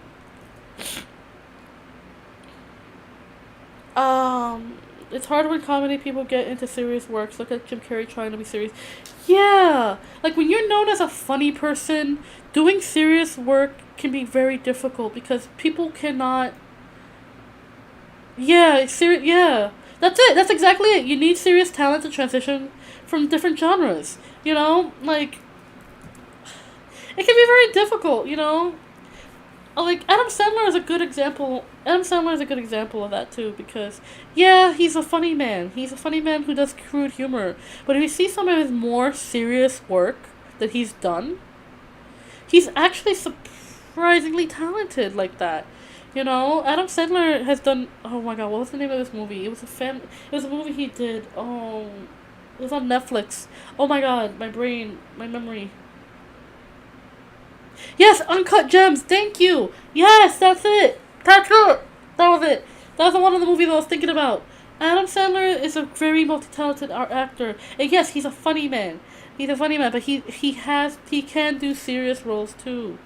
It can be difficult from switching from being known in one genre to go into the next. But it is so good. It's so good. It's so good. When you can, and you need more diversity now. I don't know. I don't watch a lot of I don't watch a lot of modern day movies because a lot of it just doesn't translate well, or they aren't, they're so tropey that they don't feel well made. I don't. It's difficult. It's difficult. It's so hard. I can't enjoy movies like that very much anymore because it's just they all hit one note. You know, it really is finding a gem. It really is like finding a diamond in the rough. It's really hard. It's like a needle in a haystack nowadays to find good quality art in all this watered down crap, where it's like everything is basically the same. You know, like finding original work is so hard, which is why I really do love Jordan Peele's horror movie stuff because it's original. And even if it is based on something, the way it's done feels so fresh. It's refreshing. It's so refreshing, and I love it so much. I love it so much. You know, a lot of people are like, "Oh, why do people like, Jordan Peele's work?" Because it's different. It's different from the watered down crap we always get. The same generic stuff. You know, it's like eating cornflakes every day and then having like Cocoa Puffs. It's definitely something different, you know? And I'm so tired of eating plain bland cornflakes. Even the frosted flakes, you get sick of every once in a while. Like, yeah, it's good, but it's still generic, you know? I feel that most of the movies watching, at least in cinemas, is junk food type movies. I think the last movie I really got into was Joker 2019. Yeah! Like, it is junk food. That's all that movies have become nowadays. If it's not original work, it's junk food. You know, like, it's all junk food. It's all the same crap with the same kind of actors and the same kind of storytelling. You know? And if it's not that, then it's like book to movie adaptations that just don't hit. They just don't hit. And it's so sad. Like, I think the last really good book to movie adaptation was The Lord of the Rings. The Lord of the Rings. I'm not even gonna count Harry Potter because I have a lot to say about Harry Potter. Okay. I'm not even gonna, do I even want to go into Harry Potter and why it's problematic? Okay, I don't hate, okay. My views on Harry Potter, and I will say this right now, I love the fandom. I hate the content. But I love the fandom. And the reason I say that is because Harry Potter fans, however they feel about J.K. Rowling and her crap, have been some of the most inclusive individuals I have ever met in a fandom. And the reason I say that is because the Harry Potter fandom is built upon inclusivity. The whole notion of being different is okay as long as you have someone to relate to being different to. Is such a thing. Like, we can talk about how problematic the books are and how problematic the author is, but the fandom is the most inclusive one of the most inclusive fandoms I've been a part of. Okay, I don't support J.K. Rowling. I don't support the Harry Potter content very much anymore, or nearly at all. I mean, Harry Potter. I grew up with Harry Potter. It'll always have a special place in my heart as one of those formative years kind of books where it's like really got me into fiction and really got me into the fantasy genre and really helped me become a creative person. That will always have a special place in my heart. However, I do not support the content. I do not support the movies. I do not support the official merchandise if I can help it. You know, sometimes someone will give me a gift that's official merchandise and I'll be like, okay, you know what, you spent your money on this, I'll take it. Well, I'm not happy about it. But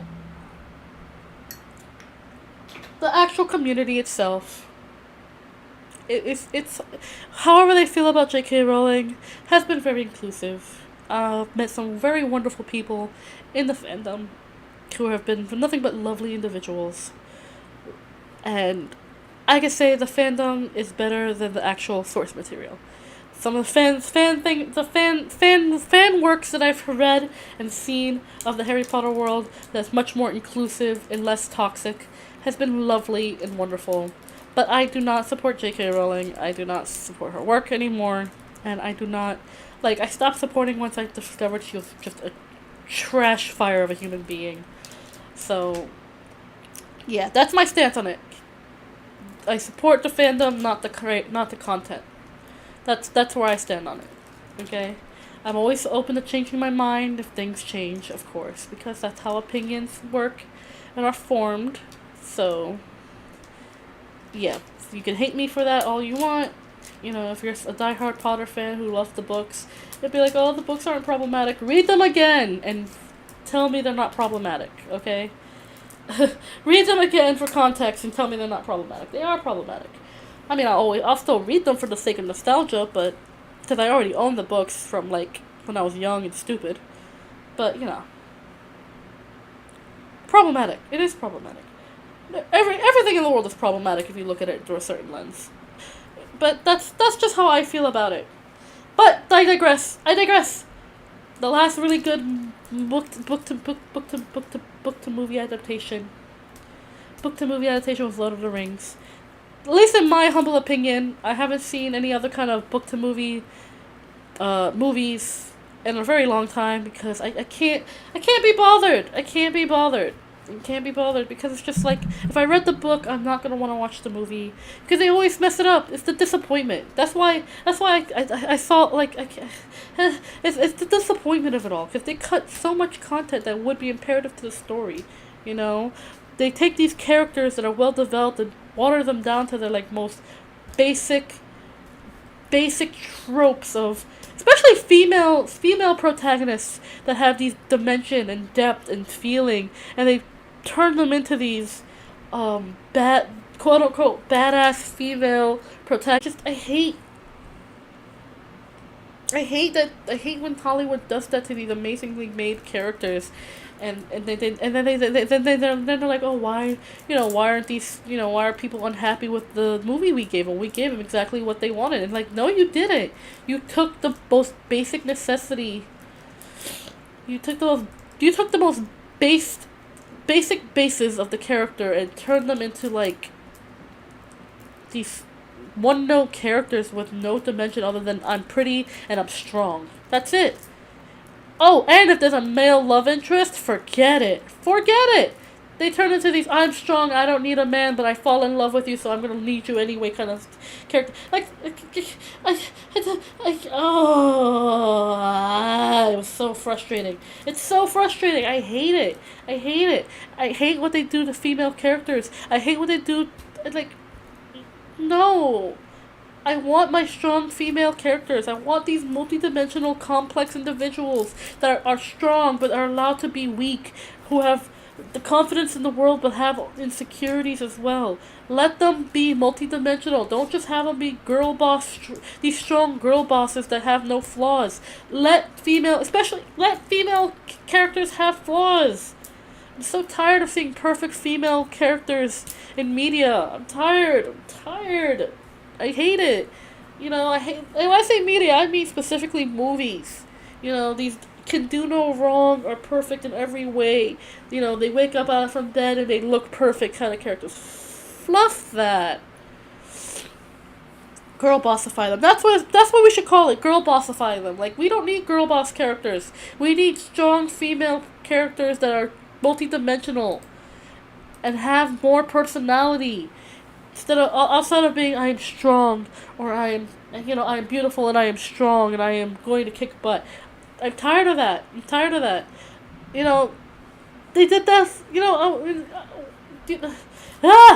Okay, they do that with Disney movies too, like the Cinderella. Okay, I have to say something about the live action Cinderella movie. I hated it because Cinderella was made to be this one note character of, oh, I should just be kind and beautiful and have courage and be strong. And I'm like, shut the hell up. And yeah, the animated movie was like that too, but Cinderella was allowed to have, like in the animated movie, Cinderella was allowed to be angry. She was allowed to be frustrated. She was allowed to be tired, She was allowed to cry and be frustrated and angry, be like, yes, this sucks, But this Cinderella in the live action remake, she was like, oh, well, it's me. I'm so beautiful, and I'm so trapped Even though I'm not trapped, I can still go outside. Whereas Cinderella in the animated movie was actually trapped. She didn't go outside. She didn't get to see the world. You know, that's one of the biggest reasons I have. One of the biggest troubles I had with the live action, because it's like Cinderella is a girl that's trapped by her stepfamily. She is literally being imprisoned and treated as a serving girl. She doesn't have freedom. You know, she finds her freedom in the small things that she could do, like with her little bird and rat friends. You know, and wanting to go to the ball was a taste for her, or the chance for her to have a taste of freedom. And when they took that away from her, having her hit her lowest point was when she was able to kind of break out and become, have the freedom thanks to her fairy godmother, have a taste of freedom and know that she's worth having this. Whereas in the live action, Cinderella has has freedom. She can go out and do whatever she wants. You can't buy that she's this helpless person who's trapped by her family when she has the freedom to get away from them at any point in time. Cinderella in the animated movies did not. She was bound to her home. She was essentially imprisoned, and any chance that she had, any attempt, and the one attempt that she had to try to free herself was taken away from her by her stepsisters and her stepmother.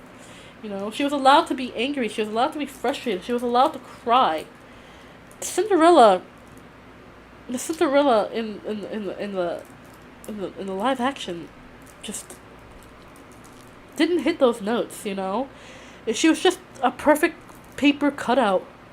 She was a perfect paper cutout of what you want a beautiful but tragic and protagonist to be. That she wasn't trapped. She wasn't bound by her home. She wasn't allowed to be frustrated or angry. She had one moment where she broke down, and that was just, I don't know. I have a lot to say about the movie. I don't wanna. I digress. It's just they take these multidimensional characters and make them so one note. Especially women. Women characters are all one note. And I hate that. I hate it so much. I want multidimensional female characters. Because it's more interesting. It's more interesting when you have a multidimensional female character. Every male character out there in the world, every male protagonist they're all the same too. They're all these characters that are either brooding or they're tough, But but lately, especially for the male characters, the male characters are allowed to be more multidimensional. It's not fair to female characters. They're allowed to be male characters in Hollywood are allowed to be more multidimensional. But even that's starting to become limited because male machismo and stuff like that. It's I don't know. I feel frustrated. I feel frustrated with the way, art is being taken and how, especially from source material that already exists, how it is taken and being made into these shadows of themselves, I remember the series Arcane has some really good character traits and development. See, yeah! It's messed up that animated, like these characters, Arcane is like an animated series, right? Or am I thinking of another series? That's another thing. Animated series have more character development. Animated series have more character development in depth than big budget Hollywood movies. What is that? Like even if it's like a short-lived series, how do you have more dimension, more character growth, dimension, and strength than a live action person? Like it's insane. It's insane. I don't know. Writing needs to be better. Hollywood and writers in general need to do better. People are complex. Live action. That's the irony. Live action should be completely able to do emotion justice. It is a sad day. It's a sad day in entertainment when a 2D character can emote more than a real human being. It is absolutely depressing. It's depressing. How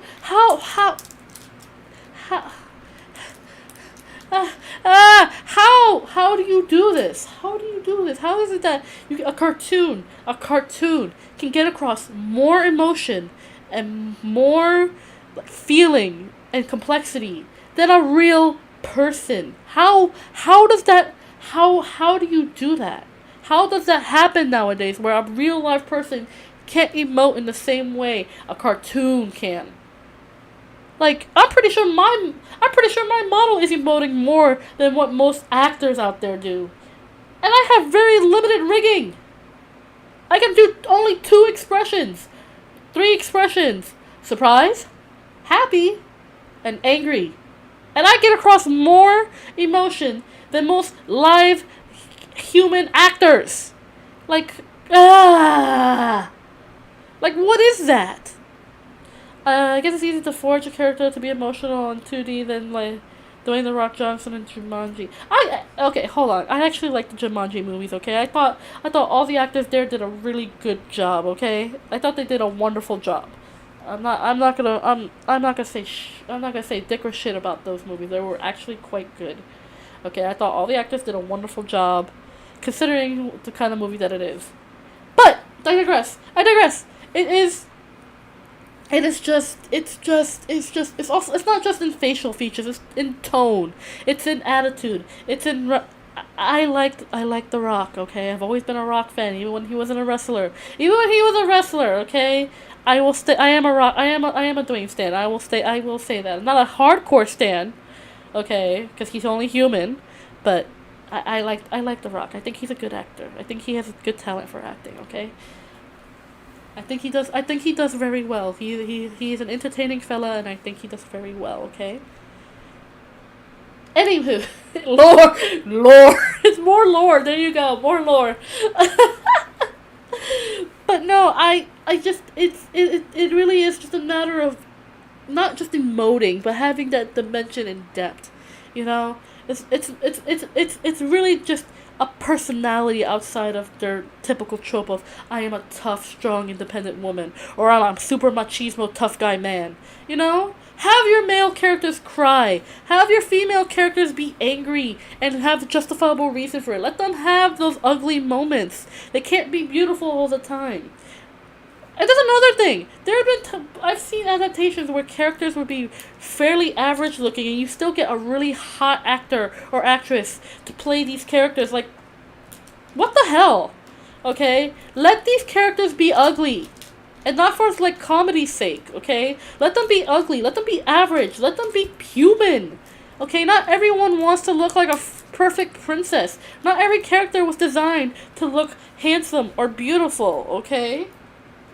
Like, what I like to write. Here's a little fun fact about me. I'm a writer. I love writing. I have a few novels that I never finished for the fear that if it ever became popular, and they wanted to adapt it to a movie or a TV series, which book to TV series adaptations is a whole other can of worms I don't want to get into because the rage within my soul cannot be quenched with that. But I fear that the characters I write are going to be turned into these cookie cutter cutouts of beautiful people that, or have their flaws completely downplayed to the point where they're not even a recognizable character anymore. They're just the same bland, crappy character that Hollywood makes them to be. And I hate the idea of that. You know? That's one of the reasons why I never finish one of my books, because I'm afraid of having one of my characters who are more than just their appearance be, like, just that, a pretty face. Like, yes, there's a book I wrote where a character is a beautiful character, but she's not a beautiful character, she's an attractive character. But that plays in with the story of what her story is, why she attracting so many people, why is she considered attractive. It comes with the story territory, you know.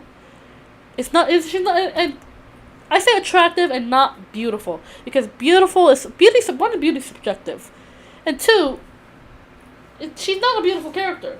She's average at best, but there's an attraction to her that the other characters in the story have to her, that goes with the story's like lore, I guess. Like lore, the storyline, the plot. It's plot, you know.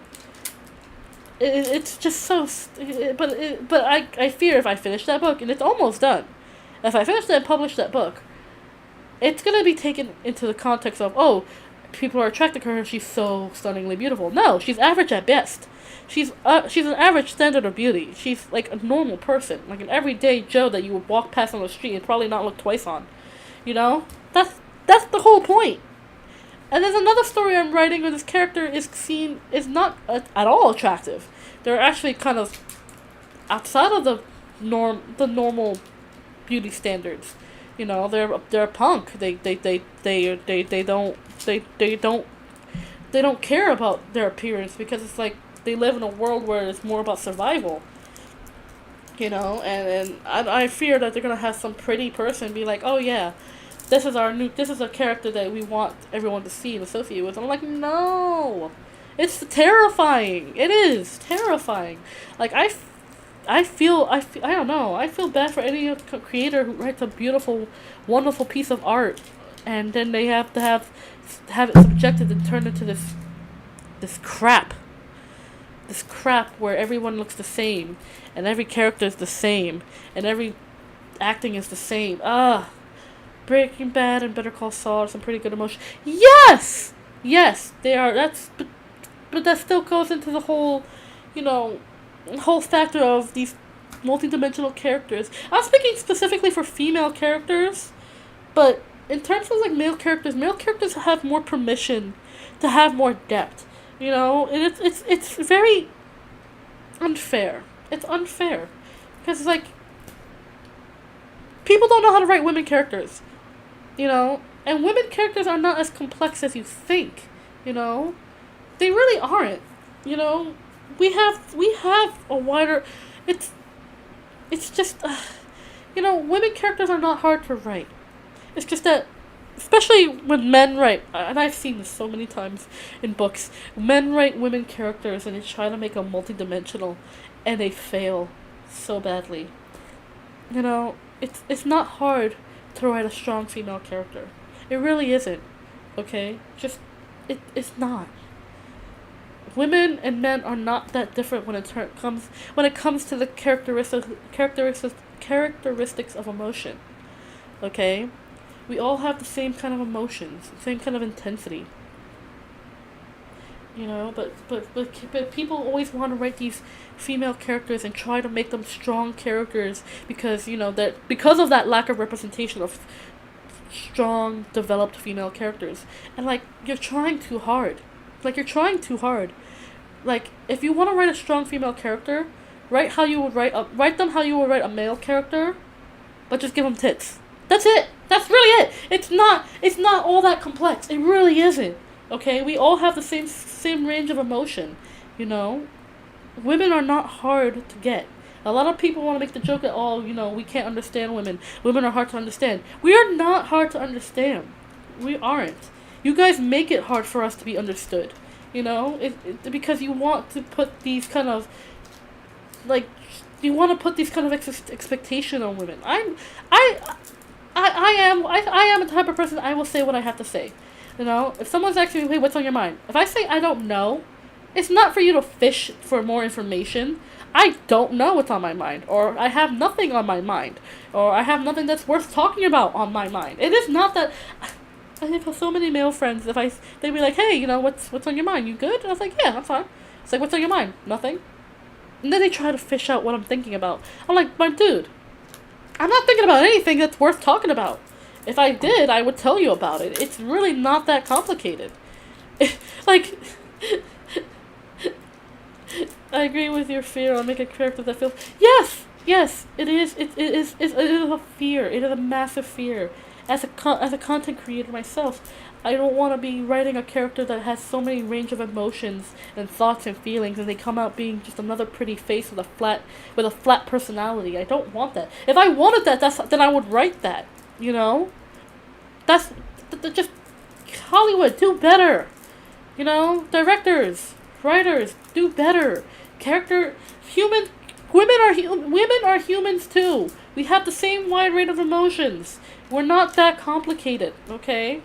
Stop writing your female characters so sexily as well. Jesus Christ. There are a lot of times I've read a book about how people describe females in books, and it's so disgusting sometimes. Like, dude, don't be gross. Alright? If you're gonna write a female character, write a female character. Don't make them, don't try to put any kind of sexual innuendo into it. Like, oh, this character, she breathes heavily, her breasts bouncing up and down as she took deep breaths. Like, shut the fluff up. Like, are you serious? That was not needed. You don't need to describe their body in a manner that is sexual. It's unnecessary. Unless you're writing an erotica or some kind of R-rated book. Not needed. Not needed, okay? It's gross, okay? Women are not complicated. Women are very simple. You guys just make us more complicated because you can't seem to find a connection between men and women. We're not that complicated. You guys just make it a lot harder than it needs to be. Jesus Christ. Oh, I hate when people do that in books too. Like, you don't need to describe what a female character's particular body part is doing, unless, again, I guess it's like an erotica where you're trying to paint that image, or some kind of other like creepily accurate fiction. You don't need to make it so descriptive. Okay, no one needs to know about what a person's boobs are doing, or ass, or literally any other part of them. It's gross. Okay. It's gross. But I've been ranting for 2 hours, and I think I need a break. I'm getting a headache, and I'm getting tired, and it's hot, and I feel gross, and I want to take a nap, and I want to relax. I feel gross. I feel gross again. I'm tired. I'm still really tired. But oh man, I don't know. My fears in creating content outside of YouTube is justified, I think. I want to be able to continue doing amazing things outside of YouTube, but I'm afraid of what consequence may follow. You know, I would rather have my if I ever published a book, I would rather it turn into a movie than a TV series. 'Cause Jesus Christ, book to TV series adaptations are absolute garbage. Look what they did to the Vampire Diaries. Absolute trash. I didn't even make it through the first episode. I read the book series. I love the books.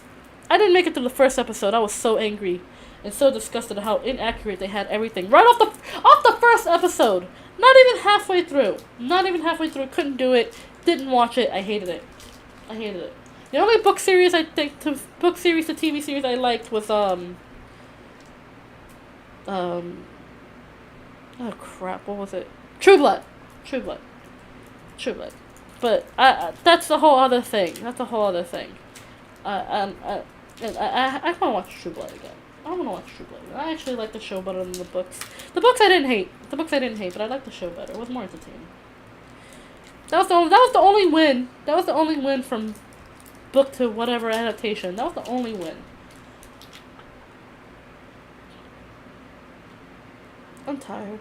I actively tired myself out ranting like this. Ugh. Anyway. Tomorrow, I actively tired myself out now. I'm out of steam. I'm out of steam. So tomorrow we're gonna be reading The Boy with the Cuckoo Clock Heart. I am excited to read the story. It also has a movie adaptation, which I don't recommend if you want to hear the book, but I do recommend if you want junk food. It's not terrible. I just wouldn't watch it if you want to hear the book. That was a beautiful half-hour rant. Thank you, Wasabi Man. Thank you. You guys, you should know by now, once you get me on a tangent, I'm gonna keep going until I run out of steam. But tomorrow we'll be reading The Boy with the Cuckoo Clock Heart. I'm looking forward to it. It is a lovely story. It is a bittersweet story. It is a fun story. And I look forward to reading it. It's a little bit more, I wouldn't say on the mature side. It's definitely more PG-13. I guess I would say, of a book story, of a story. But yeah, so it's a little something different, a little something to look forward to. And I will see you guys, I'll see you guys tomorrow for the book reading. And as always, hug your friends. Tell someone you love them and be a force for good in the world, because goodness knows the world needs more goodness in it. And I love you guys so much. Thank you for hanging out with me and dealing with my stream. Am I coming for a peep? Yes, please. If you can stop by the stream, please do. I always want to tell you guys, I have VODs. If you ever miss any of my stream, I have my VODs up on my channel. I have them in playlists, and I try to keep them in order. So please, if you ever feel like you want to catch up, or you just want to watch some past content that you didn't get the chance to really sit down and enjoy, I have my VODs in my playlists in my channel. So please feel free to take a look at them. Please. I do this just for you guys, because I know sometimes if you miss a stream and you feel bad and you want to catch up, I want to make sure you guys have all the chances in the world to do so. Yes. Because I like being able to do that too. And I also keep it organized, because sometimes I hate it when other VTubers don't organize it and I have to search and scroll. So I have everything organized just for you guys, okay? I love you guys so much, and I will see you guys tomorrow.